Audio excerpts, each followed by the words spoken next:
Hey everybody, Neil Malik from Knack Training here, bringing another everyday office video. And in today's video, I thought I'd give you a more substantial tutorial.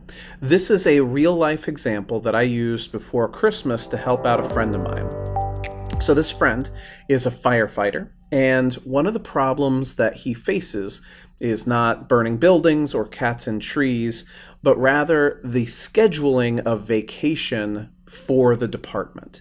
This is exhausting. And basically what it amounts to is every year around the beginning of December, they send out these forms to everybody, and everybody submits what they want to have for their vacation for the next year. And then it falls on somebody within the department to wade through all of that. As you can see on my screen right now, I have a couple of spreadsheets. On the left is the master seniority spreadsheet, where all of our employees are ranked in seniority order. If you'll notice, it's not based on employee ID number. Unfortunately, the employee ID number is not sequential based on seniority. These people have random seniority levels with random ID numbers. And nobody gave me something in the spreadsheet that had a seniority level in it. It was simply a ranked list as it stands right here. And then on the right, this is the form that they were sending out to their firefighters. And each firefighter would submit what days they were looking for. Now, if you notice over on the right, one little wrinkle here is on top of the seniority level, we also have the picks. So, for example, in this situation, you can see that a lot of firefighters would request off Christmas, right? Everybody wants to have Christmas off for their with their family, but unfortunately, not everybody can have Christmas off. So how do we decide who gets Christmas and who doesn't? It's going to be based on seniority. So Nicole Mueller over here on the right, her first level pick is for the stretch around Christmas. But if she's far enough down the list in seniority, she might not get her first pick. And what they want to be able to do is quickly and easily get to her second pick and then her third pick, so that ultimately she is given priority with her second pick if she doesn't get her first one. And you can imagine exactly how taxing this is to tackle on a brute force level. If this is your job, day in, day out for probably 2 weeks, you could wade through this. You could identify everybody by seniority. You could identify what their first pick was and then decide whether they need to go to their second pick or their third pick, and on and on and on down the line. When I saw this, I was only given a short period of time to try to fix this problem. So I went for some low-hanging fruit here, and I used Power Query to solve several of the issues.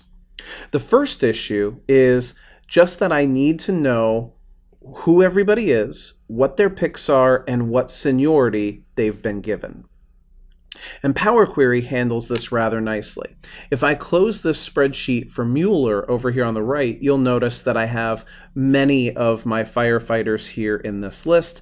There's like 250 names in the list, so it's not everybody yet, but we can build this list even before we get everybody's forms. Okay, so here's how it goes. The first thing we're going to do is we're going to bring the seniority list in. We're going to make sure that we know what the seniority levels of every employee are. So I'm going to go to this spreadsheet on the left, click on the table, and go to my data tab at the top of the screen. And I'm going to use from table arrange. That's going to take the table and put it into Power Query. So this loads up. As you can see, here's Power Query, here's everybody's employee ID numbers and everybody's names. That's great, but again, if I'm not sure that this might someday get resorted, I absolutely need to go to Add Column up here at the top of the screen and add an index column that starts from 1. And that way I know that what I was given now has something that says 1, 2, 3, 4, 5 down the left. And if I were to accidentally sort by employee ID number, for example, you could see here the index numbers get all scrambled up. I can just go back to the index column and resort that so that it's, let's go ahead and clear the sort off of the employee ID number. And there it is, back to 1, 2, 3, 4, 5. So now I know what the ranks are for all the employees, and I don't have to worry about this messing up. Part 2. I need to bring in everybody's forms, right? That's a lot of forms. So I go up here to the Home tab at the top of the screen, go under New Source and File, and you'll see there's the ability to say everything that's in a specific folder, import that. So I click onto Folder, and I go in and I find the folder that has all of our picks in it. Here's the From Folder folder, and there is our All Requests 2020. Great. I hit OK, and I hit OK. And it tells me, okay, from what I can tell, here are all the spreadsheets that are currently in there for all the different employees. And I'm going to click on Combine and Transform the Data, and it's going to say, okay, there's a lot of stuff going on in those spreadsheets. Well, I happen to have created a table called Pick Data in each of those spreadsheets that says who the employee is, whether it's pick 1, 2, 3, 4, or 5, and what dates that person picked. Beautiful. I click OK. And just like that, we already have all the employee data pulled out of those different spreadsheets and dumped into one master list like this, which is nice. Let's go to the next step. The next step to me is going to be to clean up some of these columns. I don't really need to know what spreadsheet it came from, so I'm going to right-click on source name there and remove that column. I'm going to leave employee name. I think the pick number is better suited for me if it's an actual raw number. So I'm going to click on the pick number column here, and I'm going to split the column by delimiter. Delimiter is going to be a space right there, and hit OK. And now I have pick number 1, which is the word pick, and pick number 2, which is a number value. I'm going to get rid of the one that's the word pick. Just right-click and remove. I'm going to rename this pick. Okay, so now we have everybody's pick numbers, but unfortunately we have lots and lots of nulls, right? We have lots of values that were not filled in. Lou here did not actually fill in his pick 4, 5, 6, 7, or 8, and he also didn't fill in date 5, date 6, date 7 over there on the right-hand side. Now, before I do anything in terms of filtering, the first thing I'm going to do is I'm going to say, what I really need is just a column of just all my dates. And there's this beautiful tool called Unpick Columns in Power Query that will handle that very quickly. I click on the Date 1 column, and over here on the right, I'm just going to scroll all the way over to the right, hold down Shift, and click on Date 10. And under the Transform tab, I'm going to tell it to unpivot my columns. Lovely. So now I have pick 1, pick 1, pick 1, pick 1, pick 1, associated with January 1st, 4th, and 7th, but also a bunch of empties. I don't really need this date 1, date 2, date 3 area, so I'm going to right-click on the attribute column here and remove that column. And I'm going to filter the value column so that it's only dates. I'm just going to come down here and filter out the blanks and hit OK. And you'll notice here it says it's an ABC 1, 2, 3. Let's take a second here and tell it that those are actually dates. Now, in and of itself, right here, just think about the amount of time this saved my friend from having to go to 250 spreadsheets, open them up individually, copy out the dates individually, paste them into another spreadsheet individually. That's obnoxious. Nobody should ever have to do that. Power Query handled that in no time flat. That's the easiest thing in the world right there. Next up on the hit list. In order to schedule everybody's vacations, I need to know not only what pick number were they assigning each of these dates, but I also need to know their seniority, because somebody of higher seniority gets preference over somebody of lower seniority. So I need to join this table with the seniority table, right? So I'm going to go to my All Requests 2020. I'm going to go to my Home tab up at the top of the screen, and I'll merge the queries as new. This is really just, for this particular instance, it's just a nice thing to say, well, I have the raw data, and I'm then going to have something where I manipulate the data. So I'll make a new query out of these two queries. So I'll click Merge Queries as New. The first query is All Requests, and the employee name is the thing I can hang my hat on. On the drop-down menu here, I have the seniority table, and I have their employee names. Boom. And right down here, I can see that for all 142 records that are in here, I've found matches for everybody. So that's good. I know that I don't have anybody who doesn't match for some reason. I can hit OK.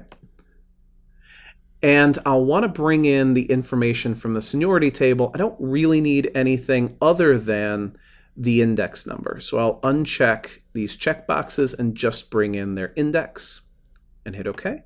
And I'll just rename the index column here seniority. Cool. All right, so I have the two factors of whether somebody gets their pick. Is it their first pick? And are they the most senior person? I'm going to go one step further than this, and I'm going to make an ID number for each pick. The reason I do that is because it's much easier for me to sort. It's much easier for me to identify this over the long run. And when I pull this out and I populate it someplace else, I'm not looking it up by just the person's name, just the date, or anything else like that. I have an actual identifier that I can use.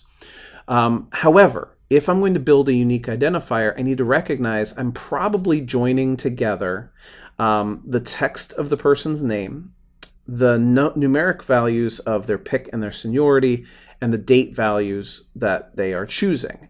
And unfortunately, not unfortunately, it's a good thing. Power Query is really focused on what kind of data you have.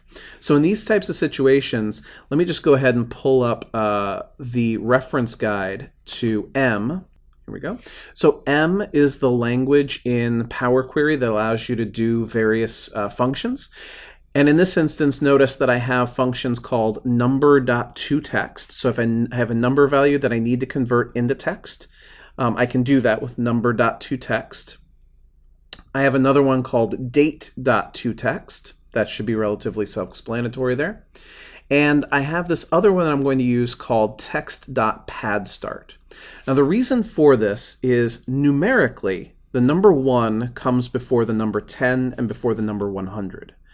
However, alphabetically, the numbers may get scrambled up because you may have 1 space dash compared to 100, and I don't want to be concerned with whether something is sorting correctly or not. So I need to make priority level 1 or seniority level 1 001, and I need to make pick number 1 01, so I can be absolutely certain that I'm not scrambling things up. So I'm going to convert my numbers and my dates into text, and I'm going to make sure that some of my numbers have the right amount of padding on them, and it's going to allow me to generate a unique ID for each one of these picks. Okay, so I need to go to the Add Column tab. I need to add a new custom column, and I'm going to call this the Pick ID. Like I said, I'm going to be concatenating together different elements. What is the most important element? The most important element is which number of pick is it? That's the first thing I'm sorting on. Your first pick always comes before your second pick, which always comes before your third pick. That should be relatively straightforward. But again, if it's your pick number, I want to make sure that it's 01 and not just the number 1. So I'm going to use two functions here, text.padStart, and then in parentheses here, number.toText. Okay, so number.toText takes in a number value. That'll be the pick number right there. And then what format do I want it to be in? Quotation marks D for decimal format. Okay, so the number 1 is coming in and becoming text. Close parentheses off there. And then for padding the start, after the comma, how many positions do I want to pad? I want to pad 2 positions. And secondly, what would I like to pad it with? Quotation marks 0. Okay. So what that's going to do is take 1, 2, 3, 4, and 5 and make them 0, 1, 0, 2, 0, 3, 0, 4, 0, 5. But 10 is going to remain 10 because it's already a 2-digit value. Okay, that's the beginning. Ampersand. And I'll just put in a dash here. And then another ampersand. And now, after we figure out which pick it is, now we need to sort by your seniority level. So again, we've got text.padStart, number.toText. And the number on this one is their seniority. And again, it's going to be a decimal number. And this time around, because there's about 250 firefighters, I need to make sure it's a 3-digit number at least. I could go all the way to a 4-digit number to make it future-proof, but I'll go with a 3-digit number, again, padded with zeros. So somebody who has a seniority of 1 will be 001, and somebody who has a seniority of 150 will be 150. Add a dash again with an ampersand here. Ampersand. And now the next thing I'm going to do is I'm going to provide the person's name and the date. So that can come in basically any order. It doesn't really matter to me. I'll go with date first. Now again, in this situation, it's a date. It's not text. So we need to do date.toText. And date.toText brings in a date. That will be the value column. I should really rename that. Comma, and how do you want to format this? Now, this is something to look up, but the M's for months need to be capital M's here because they're compared against minutes, right? So minutes are lowercase m's and capital M's are months. So we need to do capital M /DD, and that will be how the date is presented in this ID number. And again, concatenate onto that, another dash, and finally, the person's name. Super simple, employee name right there, and then we're done. Now, why did I do this? Well, it's because I cannot find each individual pick by who picked it, by what the number of the pick is, by what the date of the pick is, or by the seniority level. None of those 4 things is a unique value. And if I'm going to go back and retrieve this information later to, let's say, figure out whether somebody wanted all their dates or none of their dates, or to find out whether somebody got their next date, or to find out what the next date is that they were requesting, I need some sort of unique identifier to be able to look up this information. So once we've got this, we go ahead and hit OK, and we have an ID number for every pick, just like so. And we can sort first by the pick and then second by the seniority level. And you can see there, okay, so Lou's first pick, Lou is first seniority. Lou absolutely gets these dates in January. Then River has a first pick. River is second in seniority. River will absolutely get those dates around Christmas. And let's go ahead and sort by date as well. There we go. And on down the line until we get to somebody whose seniority level is so low that they might not get it, right? So right down here, Sarah Galindo, her first pick is around Christmas.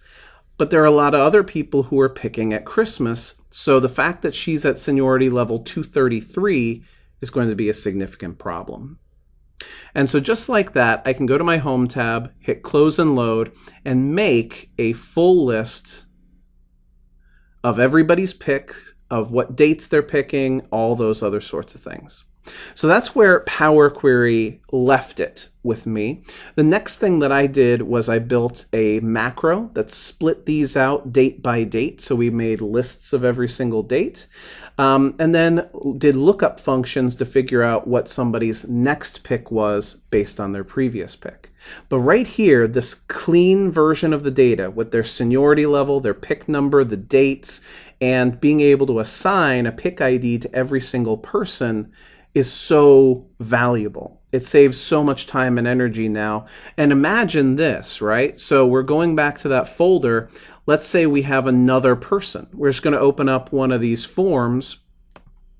We're going to pick another person. Let's say Maria Lloyd right here.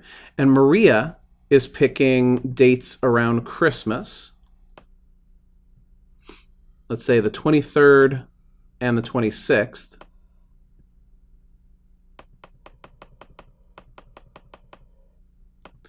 And Maria didn't get us the information right on the first try, right? So now I'm going to save this as Lloyd M.